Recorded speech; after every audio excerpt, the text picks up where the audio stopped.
I knew something was wrong the moment I turned onto my driveway. My horses were restless, pacing in the corral, and the afternoon sun shone on something that shouldn't have been there, an open stretch of land where my fence used to stand. The entire line of posts was gone. Not broken. Not damaged. Gone. Torn out, stacked like scrap wood, and abandoned like trash on my own property. And stuck in the dirt, fluttering like some twisted victory flag, was a laminated HOA violation notice. The problem, I'm not even part of their HOA. While I was at work, they decided my old, unattractive fence didn't meet their precious aesthetic guidelines, so they rolled in a bulldozer and erased it from the face of the earth. No call, no permission, just arrogance wrapped in laminate. But what they didn't know, what they never even thought to consider, was that hidden beneath my land was something they relied on more than their rules, more than their pride, more than their perfect little view, and they had just given me every reason to use it. Before we dive in, drop your location and local time in the comments, and if you enjoy stories like this, make sure you're subscribed to the channel. The thing about living on 80 acres of land is that you get used to a certain rhythm, quiet mornings, the slow crunch of gravel under your boots, and the kind of peace you only get when the nearest neighbor is a quarter-mile away. Or at least that used to be the case. Everything changed the day that shiny gated community sprouted up next to my property like a polished weed. Before that, my world was simple. Most mornings I'd sip my coffee out on the porch, watching the fog roll over the pasture as my horses grazed lazily in the distance. Their breath would puff little clouds into the cool dawn air. The world felt steady, honest, raw, in a way that manicured lawns could never replicate.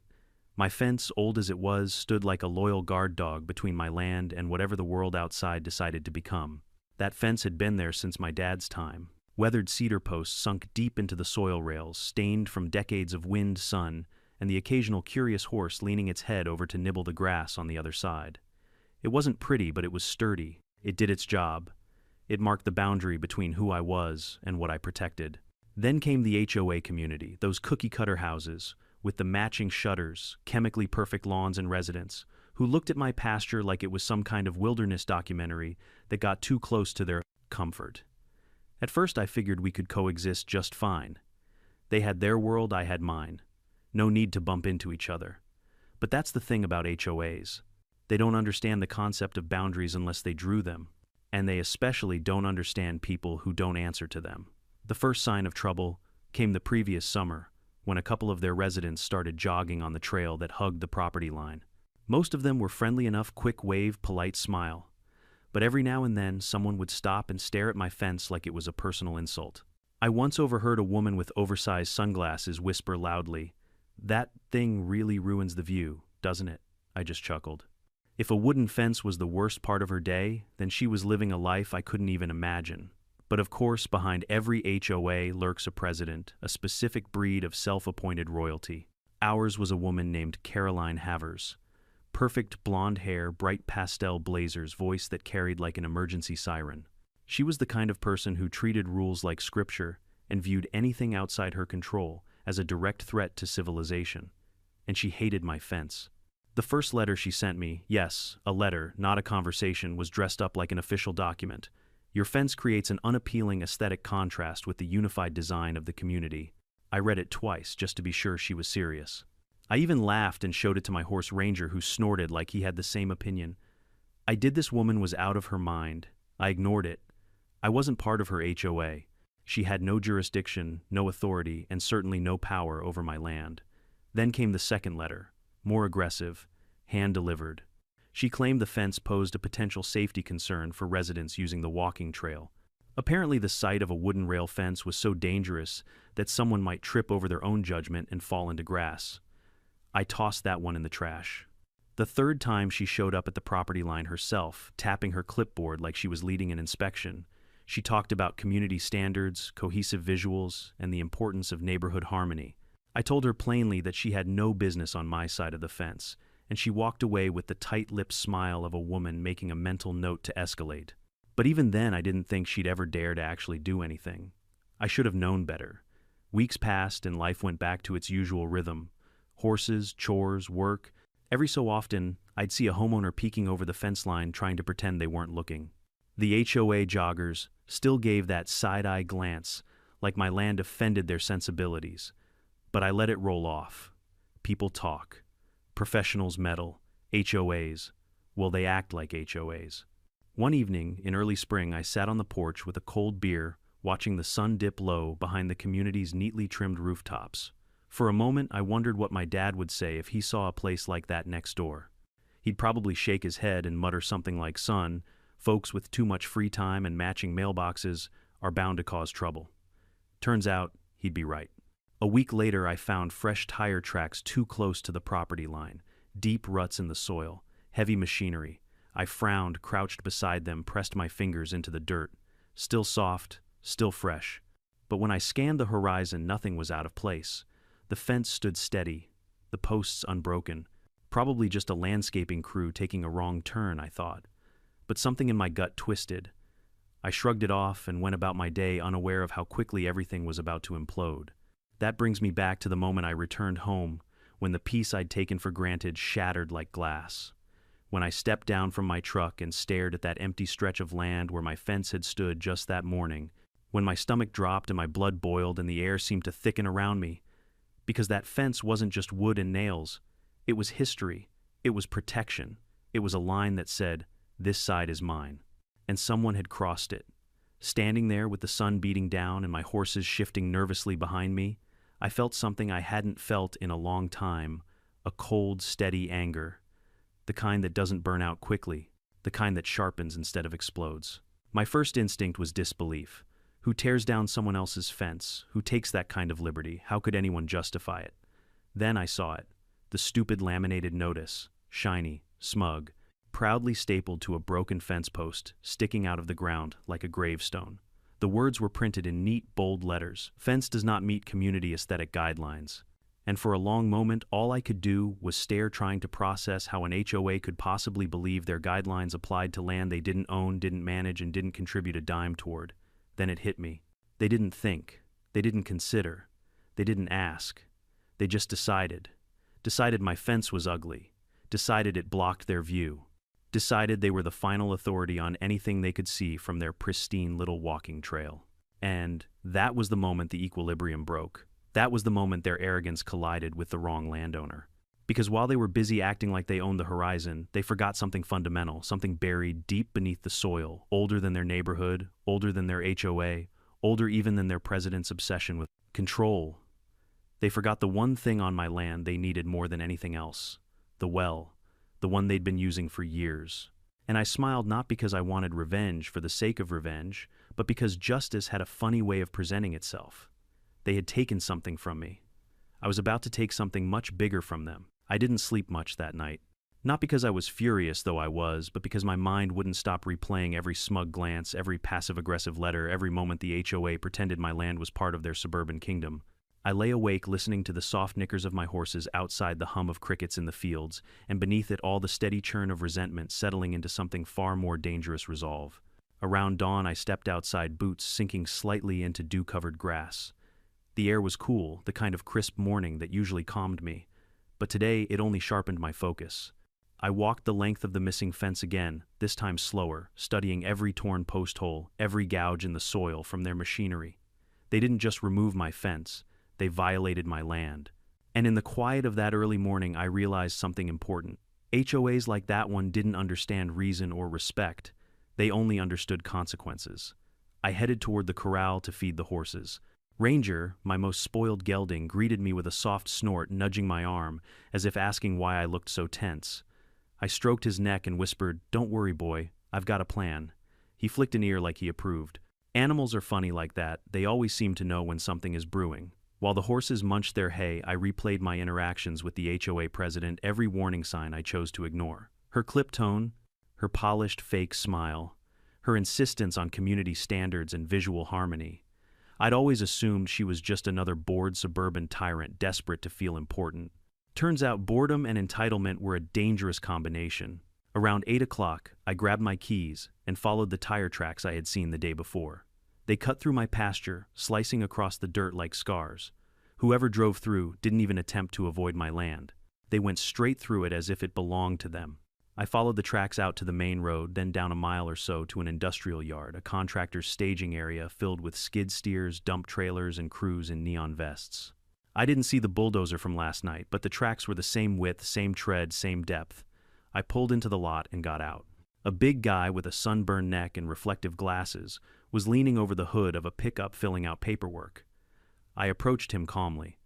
"Morning," I said. He glanced up. "Help you?" "Yeah," I said, crossing my arms. "I'm the owner of the 80 acres next to Willow Creek Estates. You or your crew tear down a fence yesterday." His eyebrows lifted just slightly, the way someone's do when they realize they're in trouble, but try to play it off. "Depends who's asking." "I just told you who's asking." A few workers nearby paused to watch. He shifted his stance, straightened up, and sighed like this was a mild inconvenience. "Look, man, we were hired by the HOA to clean up a non-compliant fence. Standard job." "Non-compliant," I echoed. "It was on my land." He shrugged. "Lady in charge said it violated their guidelines. Paid us full rate to take it down." "Did she tell you I wasn't part of the HOA?" Another shrug. "Didn't ask. Didn't matter. We just follow the order."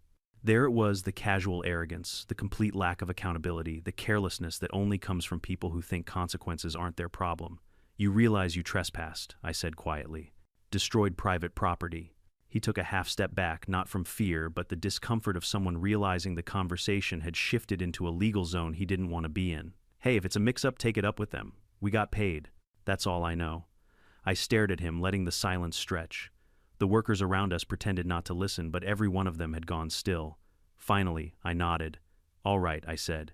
"Thanks for your honesty." He looked relieved, thinking the conversation was over. And technically it was. But not for me.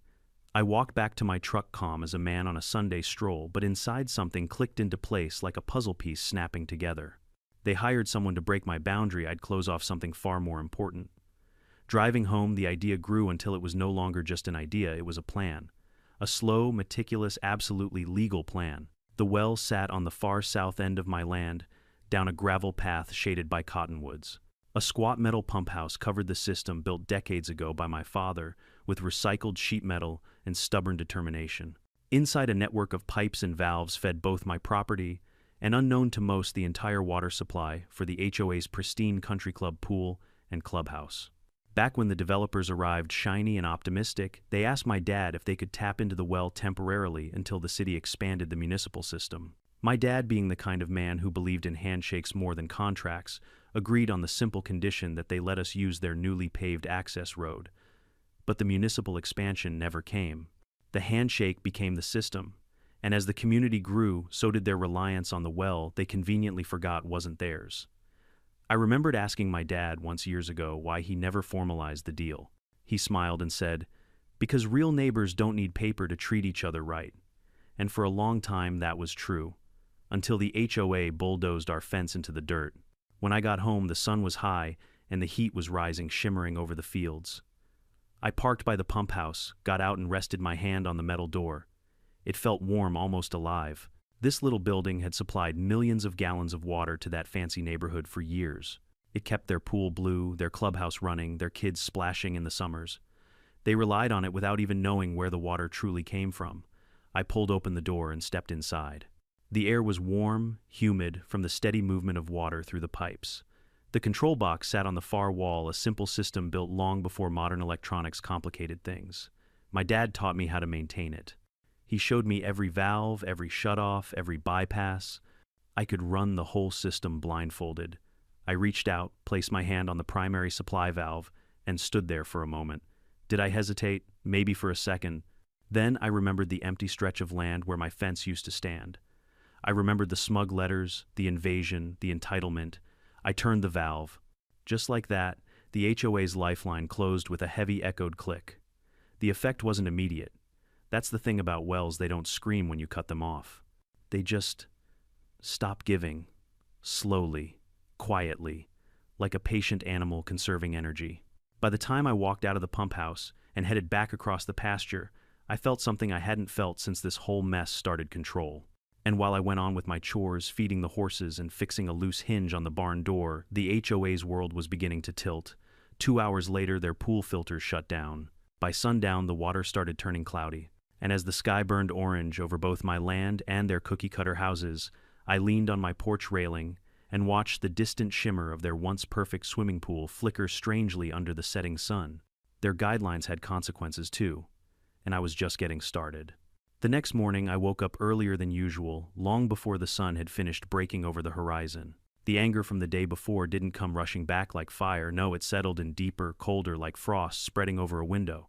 When anger turns cold, that's when it becomes dangerous. That's when decisions stop being emotional and start being deliberate.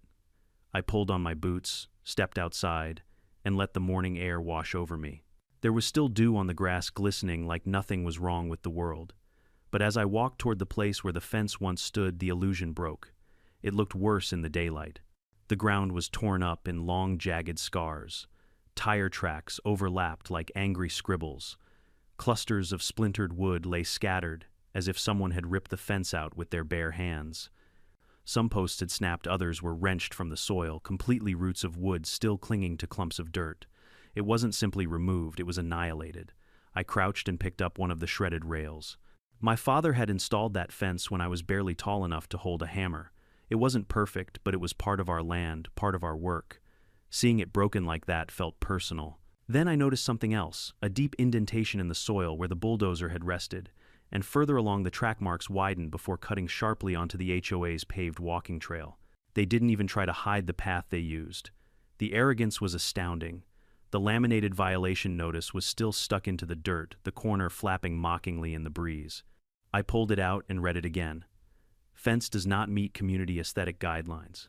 Community guidelines. On my land. It would have been funny if it weren't so insulting. I slipped the notice into my back pocket more as evidence than anything else. Then I walked the full length of the destroyed border again, scanning every detail. My horses seemed to sense my mood. Ranger snorted impatiently and pawed at the ground. They didn't leave the corral, thankfully, but the wide-open stretch leading into the HOA property was a problem I couldn't ignore, not for their safety and not for my peace of mind. I knew I needed answers.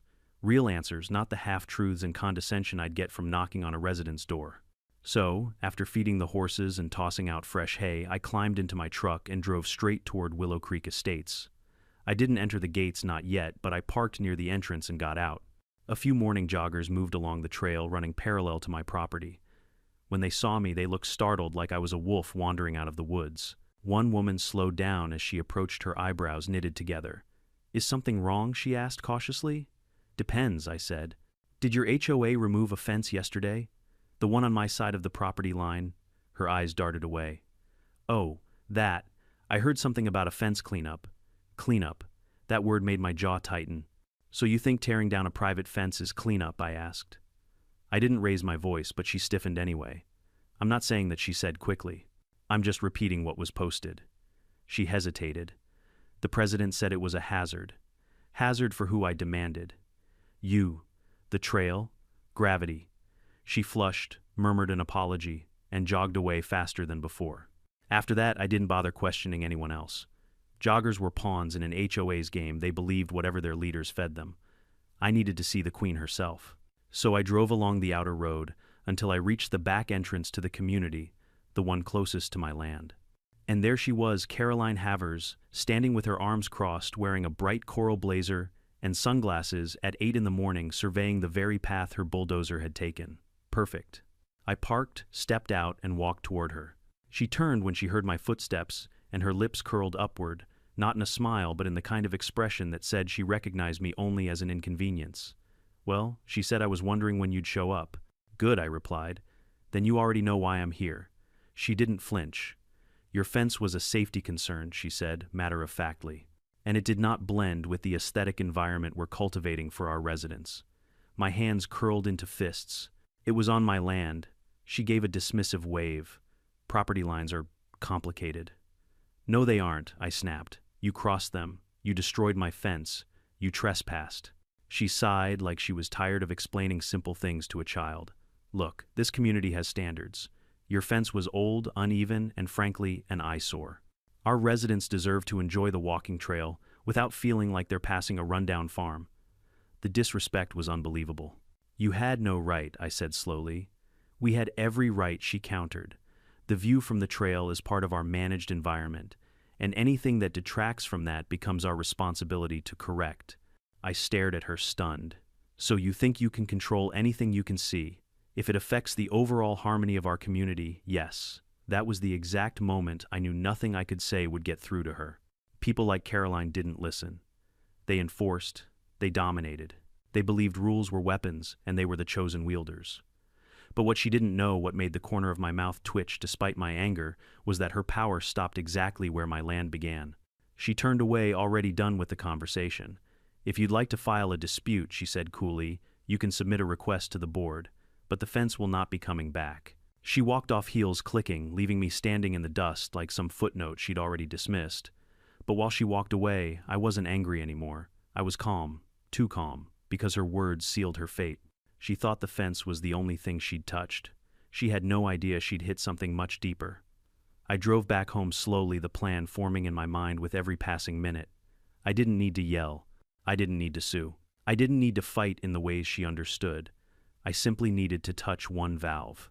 As I pulled back into my driveway, the pump house glinted in the sunlight, a small metal building with decades of history and the power to bring an entire HOA to its knees. I wasn't done inspecting the damage yet, though. Before I went to the well, I took another slow walk along the ruined stretch of earth. I wanted to burn the destruction into my memory to remind myself exactly why I was about to do what needed to be done. Ranger wandered over and pressed his head against my shoulder.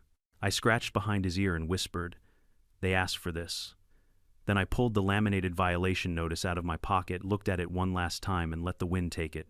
The plastic sheet tumbled through the air, catching sunlight as it spun. I didn't need a reminder.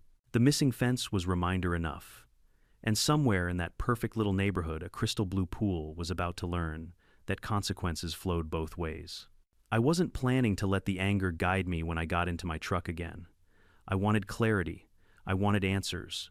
Most of all, I wanted the truth straight from the people who thought they could bulldoze my boundaries and walk away untouched. And after talking to Caroline, I knew exactly where I had to go next, back to the contractor's yard. Not because I wanted to confront them again, no, that part was done, but because I wanted to study their equipment, their habits, the depth of their tracks. When someone trespasses, destroying your land, leaving their mechanical fingerprints all over your soil, you learn a lot by retracing their steps. Not just to confirm what you already know, but to understand what they believed they had permission to do. I pulled into the contractor's yard mid-morning. This time the place was busier, forklifts humming, men hauling tools, the clang of metal against concrete. The same foreman I'd spoken to earlier spotted me walking toward him and straightened up nervously. "You again?" he asked, rubbing the back of his neck. "Relax," I said. "I'm not here to fight." He didn't look entirely convinced, but he nodded slowly. "Look, if you're thinking about charging us, you got to go through the HOA. They hired us. That's how it works. That wasn't why I was here, but I let him talk." He walked me toward the bulldozer they'd used. A mid-size yellow machine parked in the corner of the yard, still caked with dried mud that looked suspiciously like the rich, dark earth from my land. I brushed my fingers over it, confirming the texture, the smell. "You guys really didn't know that fence was on private property?" I asked quietly. The foreman hesitated, shifting from one boot to the other. "Look, job orders come from the top. We get a map, a description, a list of tasks. HOA president said the fence was non-compliant and needed removing. We didn't ask questions. You didn't think to check the property line. Not our job," he muttered. "We trust the client." I studied him, and for a moment I almost felt a sliver of sympathy. Almost. He was a hired hand, a hammer swung by someone else. But even a hammer should know when it's being used to break something that isn't theirs.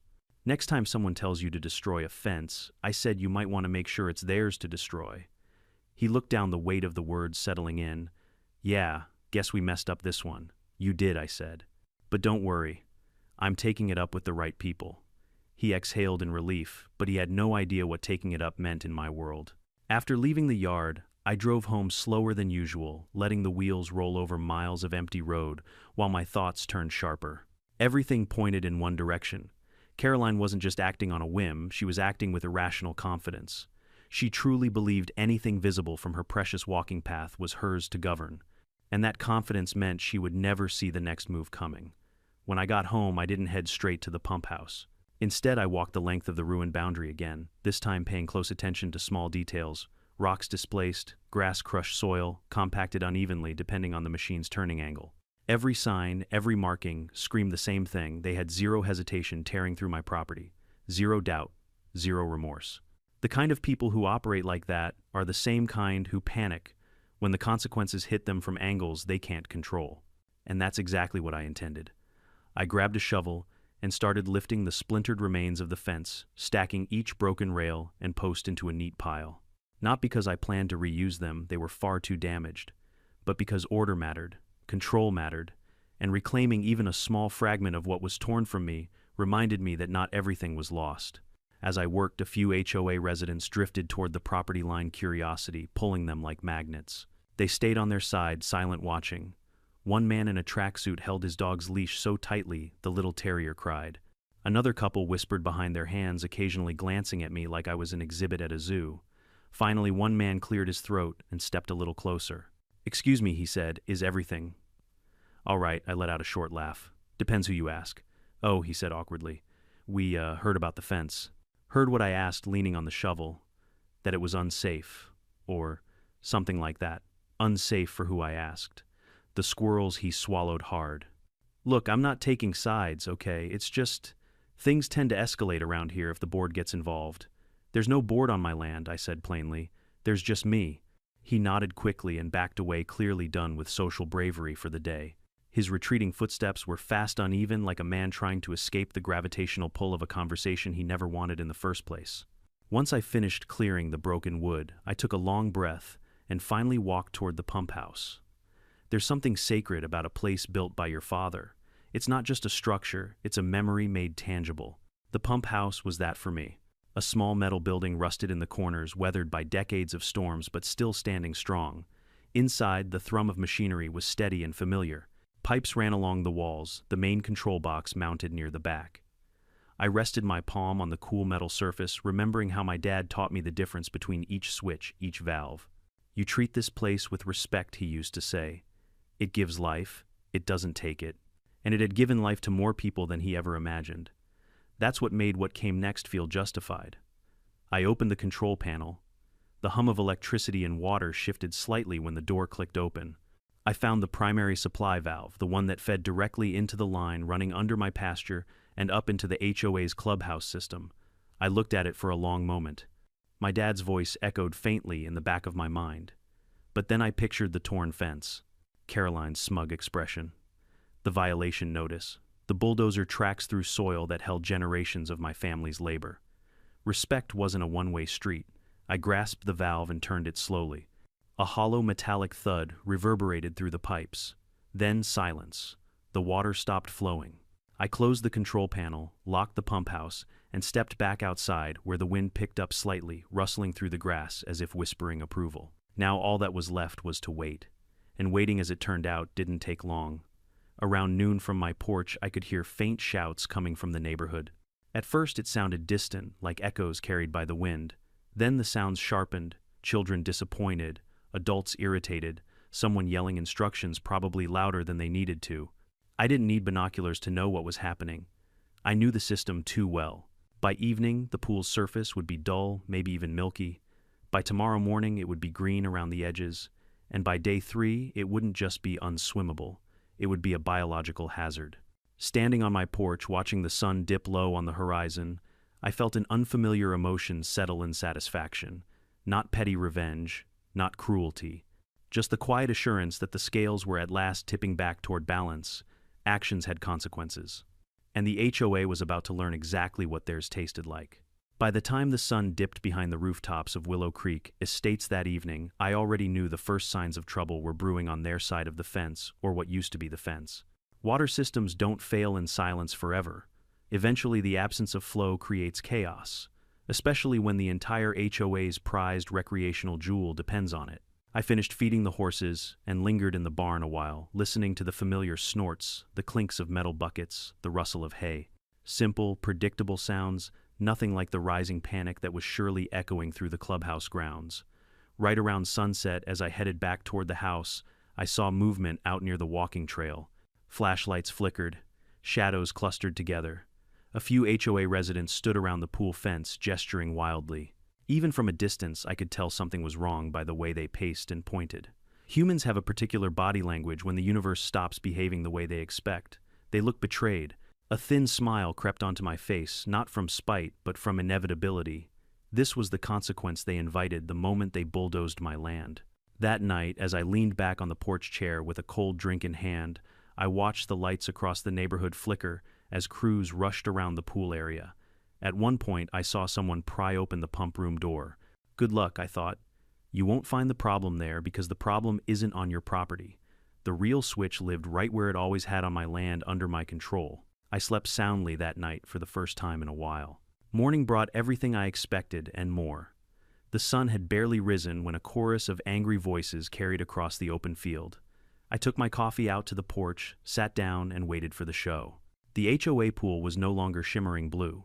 Even from a distance, the water looked murky, clouded like someone had poured chalk dust into it. A greenish tint lurked beneath the surface, subtle but unmistakable. The filters deprived of fresh water had gone offline. Without circulation, algae took its chance to bloom. I gave it 2 more days before the place resembled a nature documentary. Around 8 a.m., a frantic-looking man in khakis and a golf shirt marched toward my driveway. He had a red binder tucked under his arm and the frantic energy of someone whose weekend plans just collapsed. "Excuse me," he called out. I didn't bother standing. "Morning. You live here, correct?" he demanded. "No," I deadpanned. "I'm a ghost who rents the pasture." His face tightened. "This is serious." "Sure," I said, sipping my coffee. "You look serious." He opened the binder, flipped through pages, muttering to himself, then stopped on something he seemed proud of. "The HOA has reason to believe someone has tampered with the community's water supply. There is a complete system failure at the clubhouse. We're investigating." "Good luck," I said, leaning back. He blinked, thrown off. "Are you aware of any issues? We've had perfect water pressure for years. We don't understand where the failure originated." "Maybe you should ask your president," I said. "She seems to know everything about my land." His expression faltered. He straightened the binder. "This is a serious matter. The pool is shut down. Events have been postponed. Parents are furious." "That sounds awful," I said, not even pretending to be sympathetic. He stared at me like he couldn't decide whether to argue or retreat. "Do you deny any involvement? I didn't touch your property," I said truthfully.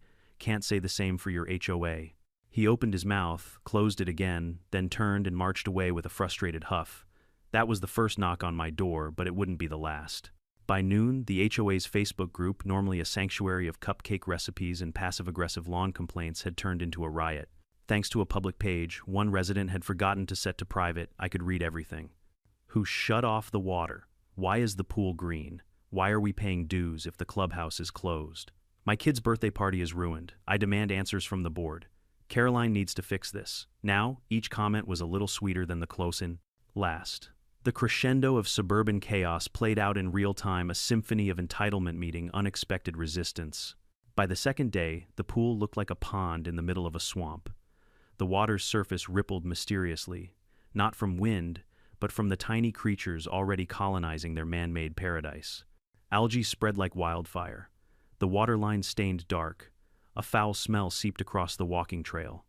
Nature knows how to reclaim things. HOAs never expect nature to fight back. That afternoon, I drove into town for feed and supplies. When I returned, I found a white SUV parked at the end of my driveway, the same one I'd seen Caroline drive before. She stood there, arms crossed, sunglasses on, tapping her heel like the earth itself owed her attention. Great. She waited until I stepped out of the truck before unleashing her opening volley. "What do you think you're doing?" she snapped. "Living on my land," I said. "You should try it sometime." "This isn't funny," she shouted. "The pool is unusable. Half the neighborhood is furious. There's a smell spreading all the way to the clubhouse. This is sabotage," says the woman who bulldozed my fence. "That fence was an eyesore," she snapped.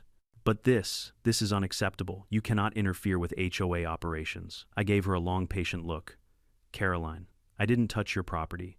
I didn't step foot on your land. But your board decided to tear down something that belonged to me. Without notice, without permission, without legality. It was necessary," she insisted. "Your fence violated. My land I cut in. My property, my fence, my boundaries." She stared at me, mouth tight. Then I continued. "And since you tore down the boundary between us, I decided to draw a new one." "What does that mean?" she demanded. "It means," I said calmly, "that while you were so busy worrying about how my fence looked from your side, you forgot to consider what your pool looks like from mine." She stiffened. "What did you do?" "Nothing to your property," I repeated.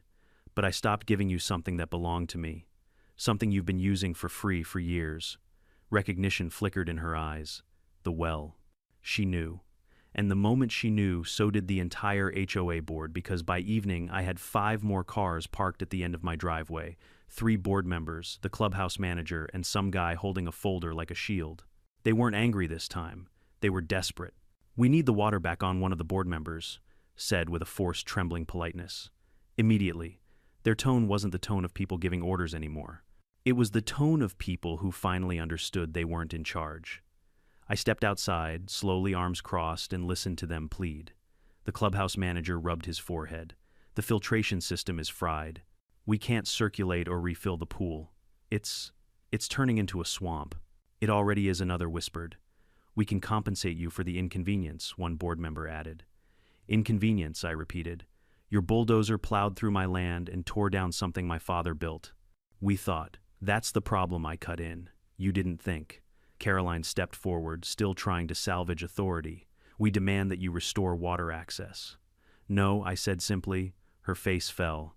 "You can't do that." I just did. Silence. Then I held up a sheet of paper I'd prepared earlier, a fully itemized invoice printed on clean white stock. Fence replacement cost, labor, damages, and at the bottom the kicker, 10 years of unpaid well usage fees. I watched their expressions collapse one by one like dominoes falling in slow motion. "You pay this," I said, "and we'll talk about turning the water back on." They looked horrified, and that was just the beginning of their suffering. The HOA board members stood frozen in my driveway, staring at the invoice like it was written in an alien language. Their mouths hung open, eyes darting across the numbers, each line item hitting them harder than the last. Even Caroline, who normally carried herself with the confidence of a general leading an army, looked shaken. For the first time since I'd met her, she didn't seem to have a script ready. One of the board members, a balding man in a cheap polo, cleared his throat. This can't be right." "Oh, it's right," I said, "down to the penny. You've been pulling water from my well for a decade without paying a cent. It was supposed to be temporary. Your HOA made it permanent, without asking." "But you didn't know," I asked. "You never questioned where the extra water came from. You thought the club pool was magically self-filling." He looked down at his shoes. Caroline recovered first, though, barely. She tried to straighten her blazer, but her hand trembled. "This is outrageous. We're not paying this." "Then you're not getting water," I replied. Her jaw clenched. "You're extorting us." "You tore down my fence," I said evenly. "You trespassed. You damaged my land. You interrupted the safety of my animals. This isn't extortion, it's compensation." The group exchanged helpless glances, murmuring among themselves. Desperation clung to them like a second skin. They weren't used to negotiating with someone they couldn't push around, someone who wasn't beneath their jurisdiction, someone who didn't fear them. One board member, a petite woman with silver hair, stepped forward. She looked nervous but sincere. "Sir, the pool is unusable. Our events are ruined. The community is in uproar. The smell is getting worse. Kids have been complaining of nausea. We need the water back to fix it." "That's not my problem," I said. "But can't we just—" "No," I interrupted. "You don't get to guilt me into solving a mess you created. You want the well, pay for it." They fell silent. Eventually, they retreated to their cars, defeated, promising they'd be in touch. I waved pleasantly and watched them leave, enjoying the sight of their pristine SUVs bumping nervously down my gravel drive. The next 3 days were a spectacle. From my porch, I had a front-row seat to the meltdown. HOA landscapers ran hoses from trucks to the pool, trying in vain to replace the water. But without the filtration system cycling fresh well water, it didn't matter.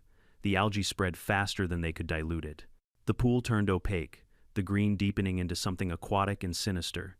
The smell drifted across the walking trail, pungent and unmistakably swamp-like. Joggers gagged as they passed. Dog walkers crossed the street. Children pointed and laughed before their parents yanked them away in embarrassment. On Facebook, the chaos only escalated. Residents went from irritated to outraged to borderline mutinous. "Who let the pool turn into a pit? Why is it brown now? My daughter came home smelling like a swamp, and the best one. If the HOA doesn't fix this, I'm calling the county." Someone must have taken that threat seriously, because on the 4th day, county health inspector arrived. I watched from the fence line, well, the empty line, where the fence used to be, as he walked around the perimeter of the pool with a clipboard, shaking his head. He dipped a testing strip into the water. It came out black. Black. That takes talent. He spoke to the HOA president, with the kind of tone normally reserved for crime scenes. The next morning, the pool was officially closed until further notice. Giant orange signs were taped across the entrance. Residents crowded around the gate, asking questions, demanding answers, pointing fingers at the board. That same afternoon, as I repaired a loose hinge on the barn door, a white pickup rolled up my drive.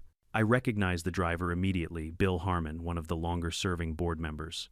Not arrogant, not loud, not blindly loyal to Caroline's crusade for aesthetic domination. He was a quiet man, the kind who looked like he'd rather be fishing than dealing with HOA politics. He stepped out of the truck holding a folder, not the fancy leather kind the board usually brought, but a plain manila one. He approached slowly. "Afternoon," he said. "Afternoon," I replied. He looked around. "Fence looked better when it was standing." "Yeah," I said. "Funny how that works." He exhaled heavily. "Look, I'm not here to argue or accuse or whatever it is the others have been doing. I'm here because the board is in shambles. Half the residents want Caroline removed. The clubhouse has lost thousands in cancellations. Kids need somewhere to swim. The smell alone is enough to drive people insane." And I asked, "And I think we should talk." "We already talked." I reminded him. "I gave you the invoice." He nodded. "I've read it, carefully. And honestly, you're not wrong. We've been using your well, and there's no legal agreement saying we can. Your developer made a handshake deal with my father," I explained. "A deal your community benefited from for years. And we never paid," he said, finishing the sentence for me. Finally, someone who understood. "I'm not asking for charity," I said. "I'm asking for fairness." He nodded again. "I agree. I do. But we're facing a practical problem. The board doesn't have enough in the annual budget to cover your invoice outright. And if we raise dues, suddenly the residents will revolt." "That's not my issue," I said. "I know," he said quickly. "I know. I'm just explaining the situation." For a moment, he stood there quietly, watching my horses grazing in the pasture. Then he said something I didn't expect. "I think we need to treat this like a business relationship. A real one. Not a handshake, not an assumption, a contract." I raised an eyebrow. "Go on. A long-term lease for well access, paid up front, 20 years. Now that was something." "Caroline doesn't like the idea," he continued. "But she doesn't have the votes to stop it anymore. Not after the pool fiasco." "What about the fence?" I asked.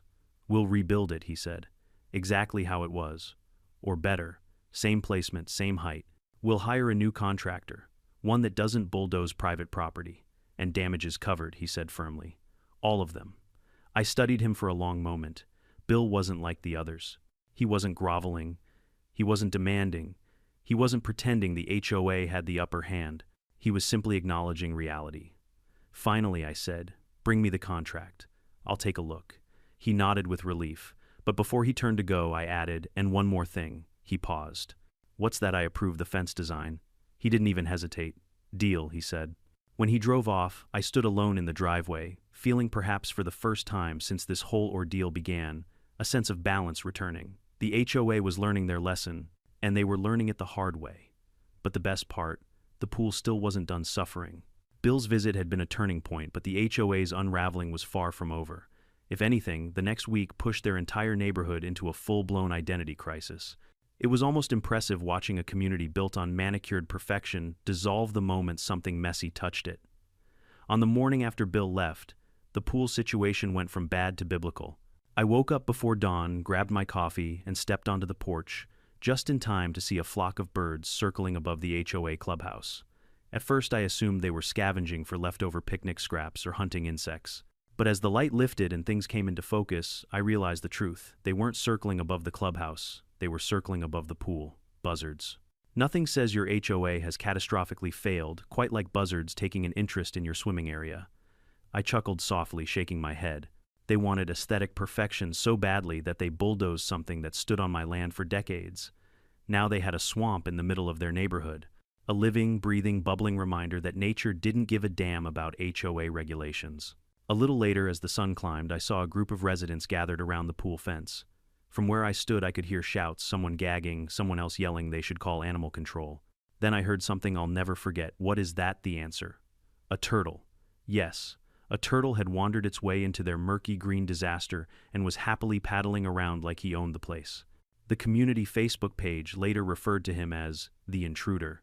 People debated whether he carried diseases, whether he was aggressive, whether the HOA would charge a fee for removing him. Meanwhile, the turtle was just vibing. You'd think this moment would humble them, but no. The HOA doubled down. Around noon, 2 giant water trucks rolled into the community, the kind you see refilling reservoirs or assisting fire departments. They parked right outside the clubhouse, one backing up dangerously close to a flowerbed Caroline herself had bragged about designing. I leaned against my porch railing and watched the circus unfold. Workers unfurled hoses thicker than my arm and began pumping thousands of gallons of water into the pool. I knew exactly how this would go. It had happened before years ago when a pipe malfunctioned. You can fill a pool all you want, but without active filtration and chlorination, you're basically just feeding algae a buffet. Sure enough, within hours, the newly added water became cloudy, mixing with the swamp beneath it. The entire pool transformed into a churning stew of green and brown. Kids gathered nearby, pointing and laughing while their parents argued with the workers. By the next day, the HOA sent out an emergency notice announcing that the pool would be drained entirely. A fresh start, the memo said, as if trying to frame the catastrophe as a spring cleaning opportunity. I watched the draining process from the hill, overlooking my pasture. It took nearly 6 hours. By the time they finished, the pool floor was revealed in all its horror, stained black and brown, coated with a slimy film you could probably smell from outer space. More inspectors came. One of them gagged. Another swore loudly enough that a mother nearby covered her child's ears. And then finally, the HOA reached their breaking point. That evening, as the sky turned pink, a caravan of HOA officials drove up my long gravel driveway again. 3 SUVs this time, headlights cutting through the dust. I stepped out of the barn and wiped my hands on my jeans as they approached, clearly exhausted, clearly defeated. This time there were no fancy binders, no forced smiles, no airs of superiority, just faces twisted with stress, desperation, and resignation. Caroline was among them, though she looked nothing like her usual commanding self. Her hair was frizzed from humidity, and she had dark bags under her eyes. Her coral blazer was replaced with a plain t-shirt and jeans. She looked human for once. Bill stepped forward first. "We've had an emergency board meeting," he said. I figured, I replied. "Seems like you've had a lot of those lately." He didn't deny it. "We want to resolve this." 3 other board members nodded behind him. They looked like they hadn't slept in days.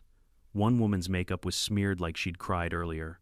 Another's hands shook slightly as he held a manila folder. Then Caroline stepped forward, taking a deep breath.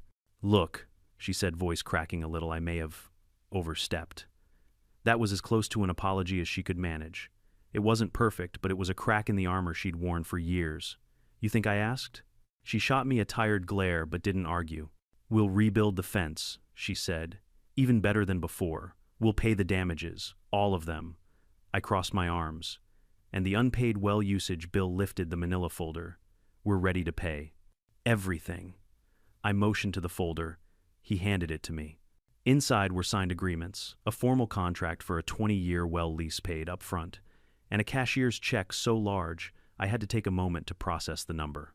They didn't just accept the invoice, they accepted the principle. They knew I wasn't bluffing, and they knew their community couldn't survive without the well.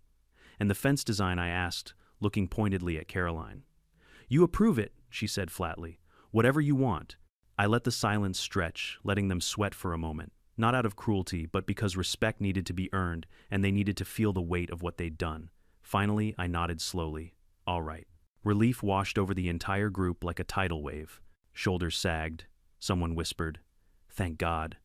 Another let out a shaky breath she must have been holding all day. "But we weren't done yet. I want it in writing," I added. Bill nodded immediately. "Already included.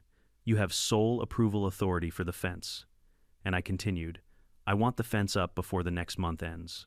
"We can do that," he said quickly. "And the landscape damage from your bulldozer covered," he said. "Restored. And no more HOA notices on my property. Not one."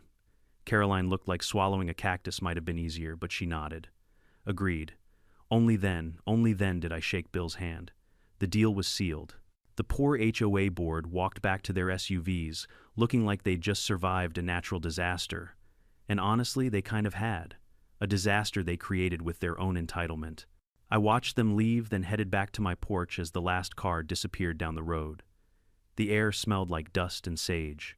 Somewhere in the distance, the remains of the HOA pool sat empty, its cracked, stained floor exposed to the night air like a monument to their arrogance. Justice wasn't loud. Justice wasn't dramatic. Justice was simply earned. And soon the whole neighborhood would be rebuilding what they tore down. Under my terms, Once the HOA board left my driveway that night, their headlights fading into the darkness like the tail end of a bad memory, the ranch fell quiet again. Not the tense kind of quiet, the good kind.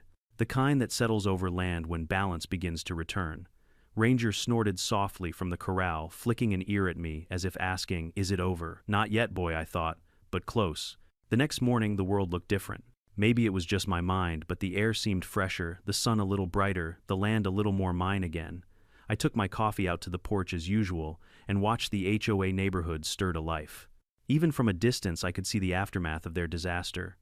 Cars drove slowly past the clubhouse residents gathered in little groups, gesturing with frustration. Someone was yelling, always a fun sign. By mid-morning, a convoy of new contractors came rolling into the HOA. These weren't the reckless bulldozer bandits from before. These trucks were neatly labeled with professional crews who actually took pride in their work. They examined the empty pool, took photos, measured the damage, and shook their heads like doctors diagnosing a patient with 6 different diseases. The clubhouse manager looked like he'd aged 20 years in a week. He followed the contractors around like a loyal but overwhelmed puppy. I saw him clutching a clipboard, flipping through papers, talking frantically into his headset. Every once in a while, he glanced in my direction, the direction of the pump house. I raised a hand in the most friendly wave I could muster. He quickly looked away. Meanwhile, on the walking trail near my property line, small groups of residents gathered at the dirt border where my fence once stood. Some of them looked ashamed, some curious, some resentful, and some, believe it or not, actually looked relieved. Because despite the HOA's supposed unity, there were clearly people living there who'd always thought Caroline went too far. They were just too afraid to say it until now. One woman walking her golden retriever approached the edge of my land and called out, "Are they really rebuilding your fence?" "Looks like it," I said, leaning against a post hole. "Good," she said with surprising sincerity. It was wrong what they did. Her dog barked, once tail wagging. For the first time since this whole mess began, I felt like maybe not everyone in Willow Creek Estates was a clone from the cult of HOA control.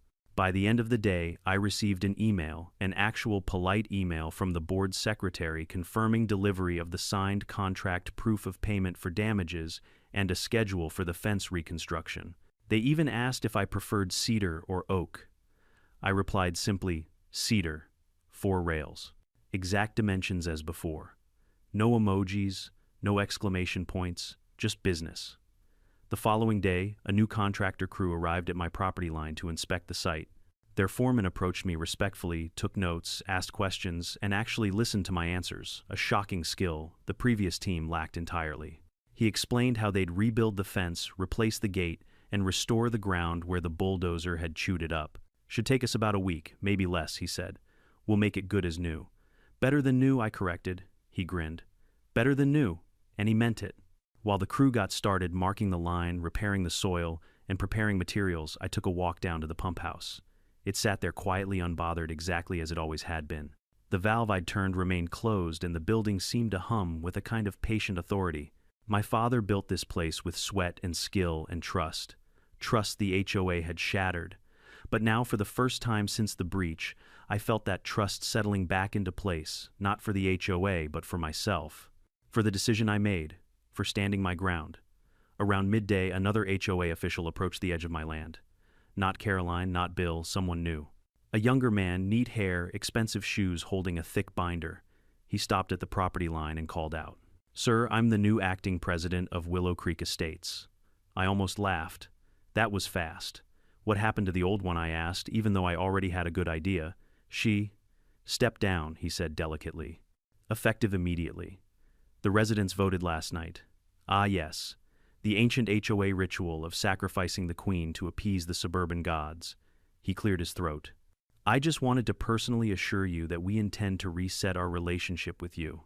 There will be no further incidents." "Good," I said. "And thank you," he added, voice dropping more sincerely. "I know you didn't have to negotiate. You could have taken this to court." "I still could," I reminded him gently. He swallowed. "Yes. But we appreciate that you didn't." He left shortly after, clearly relieved to escape the aura of responsibility he'd inherited.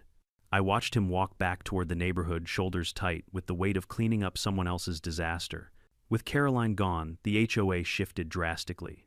The online bickering calmed, the threats faded, the panic receded. Bit by bit, they returned to functioning like normal humans again, rather than foot soldiers in a crusade for aesthetic domination. On day 3, the contractor crew began installing the new fence posts. I watched each one go into the ground, perfectly aligned, sturdy, straight. The rhythmic thud of each post driver felt like a heartbeat returning to the land.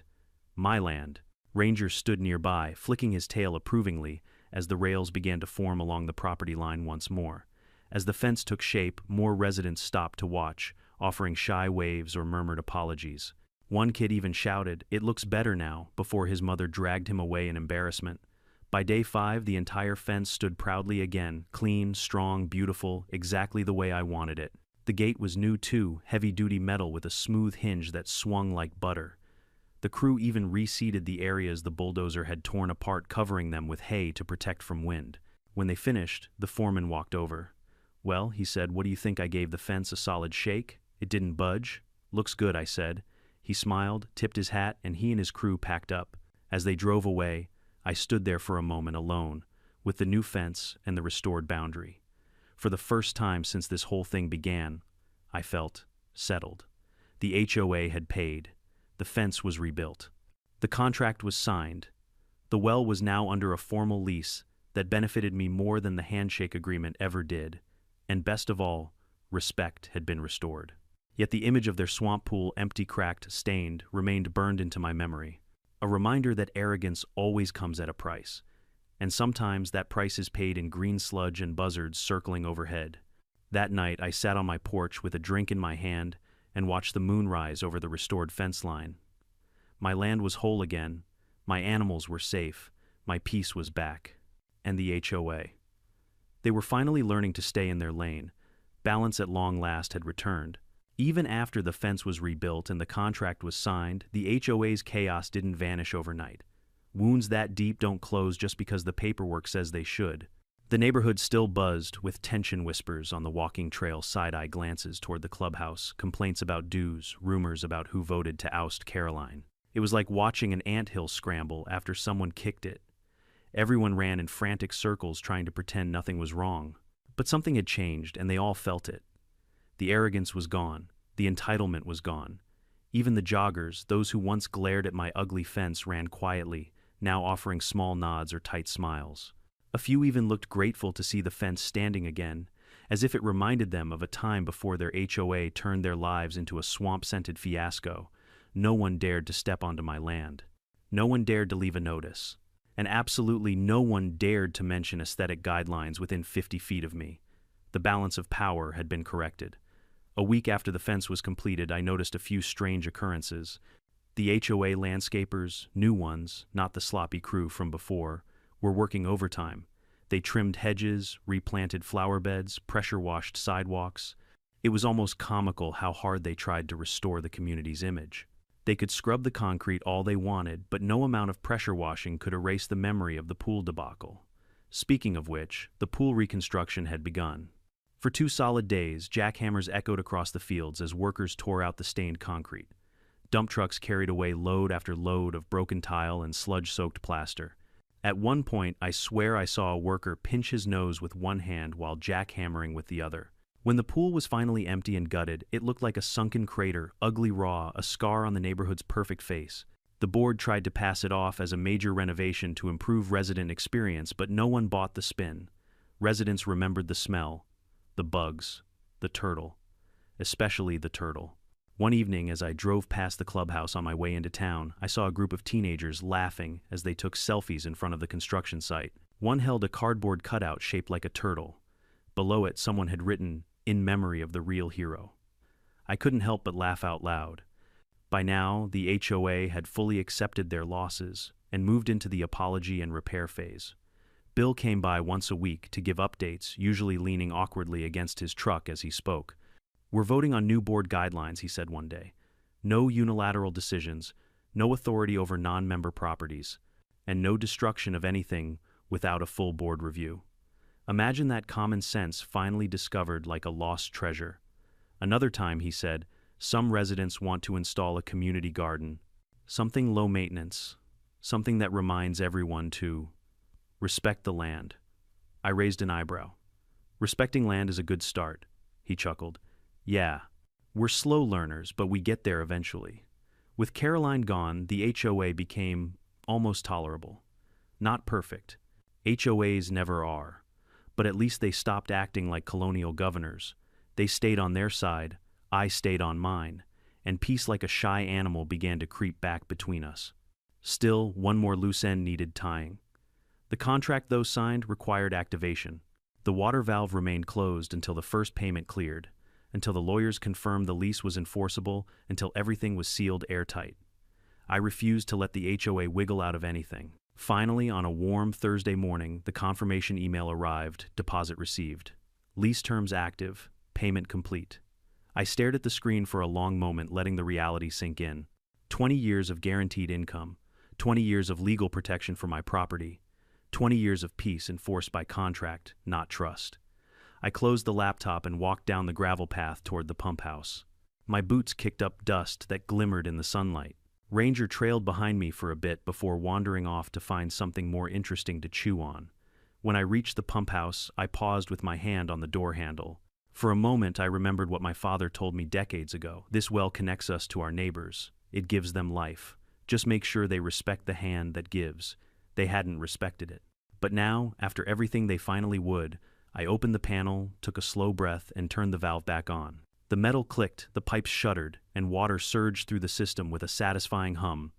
It felt like flipping the switch on a storm. Power restored, balance restored, life flowing again. Years of free usage replaced by a paid contract. Years of entitlement replaced by earned humility. Years of arrogance replaced by a fence rebuilt stronger than before. The next morning, the HOA posted an announcement. The clubhouse pool will reopen soon. Thank you for your patience.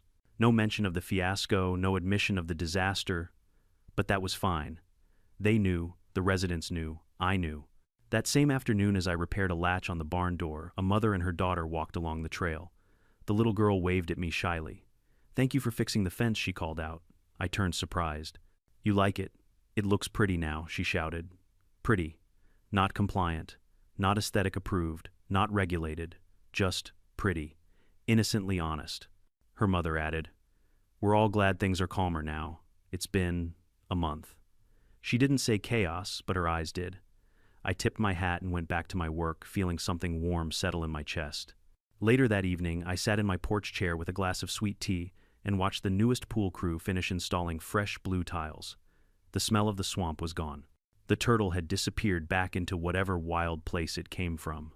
And Caroline, rumor had it, she'd moved to another state, somewhere with stricter HOAs.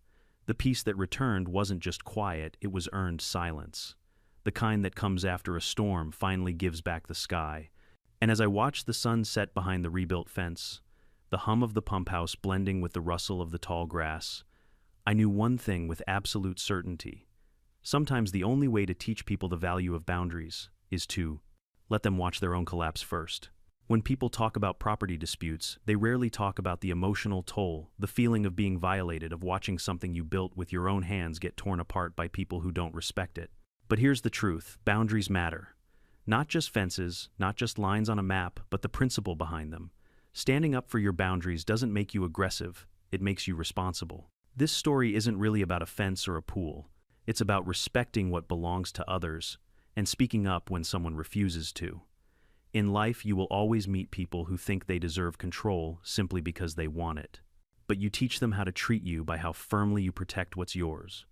If you've ever dealt with an HOA, a difficult neighbor, or anyone who tried to bulldoze over your rights, drop a comment below. And if you want more stories like this, make sure you hit subscribe. You won't want to miss what comes next.